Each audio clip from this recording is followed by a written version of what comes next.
एक जनावरे, शेती, पिके, फळबागा उद्ध्वस्त झाल्या.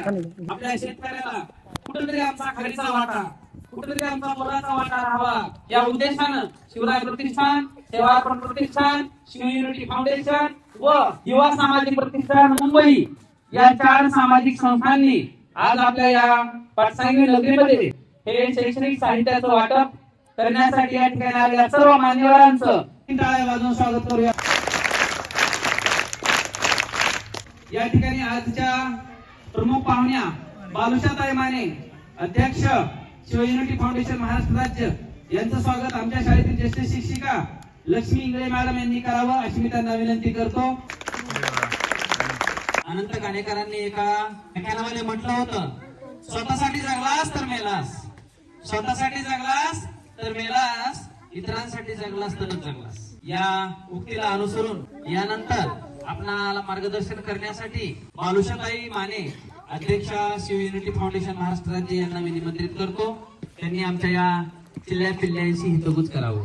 स्वराज्य संस्थापक छत्रपती शिवाजी महाराज, राज्यघटनेचे शिल्पकार डॉक्टर बाबासाहेब आंबेडकर, राष्ट्रमाता राजमाता जिजाऊ सावित्रीबाई फुले, रमाबाई, सिंधुताई सपकाळ अशा पाऊल स्मृतींना विनम्र अभिवादन करून मी प्राध्यापक जरी असले तरी मी झेडपीच्या शाळेत शिकलेली आहे. माझ्या सर्व फिल्मी परिवारांसह 8वी ते 10वी पर्यंत जे लास्ट पर्यंत माझा आवाज येतो. तुम्हा सर्वांना खूप खूप शुभ आशीर्वाद आणि खूप खूप धन्यवाद. व्यासपीठावरती यादव सर असतील आणि सर्वच स्टाफ वर्ग, आज आम्ही आलेलो आहोत, तुमच्या सोबत आहोत. आज जरी मलाही माझी झेडपीची शाळा आठवते, मी 7वी पर्यंत झेडपीत शिकले. थोडंसं एक मिनिटं माझ्याबद्दल काय सांगावं वाटतं, कारण मी सुद्धा तुमच्यासारखी शिकत असताना 7वी पर्यंत मी कधी इंग्लिश शिकले नव्हते. 7वी पर्यंत मी जेमतेम 35 मार्क्स मला पडायचे. 10वीत सुद्धा मला इंग्रजीमध्ये 35 मार्क्स पडायचे. ठीक आहे, म्हणजे मी काही खूप हुशार नव्हते. परंतु त्याच्यानंतर 12वी मध्ये मी माझ्या जिल्ह्यामध्ये टॉपर होते. आजही मी वकील आहे, शिक्षिका आहे, प्राध्यापक आहे, PhD करते, ते सुद्धा इंग्लिश मध्ये. म्हणजे जी मला काही येत नव्हतं, म्हणजे कारण त्याचं कारण असं होतं,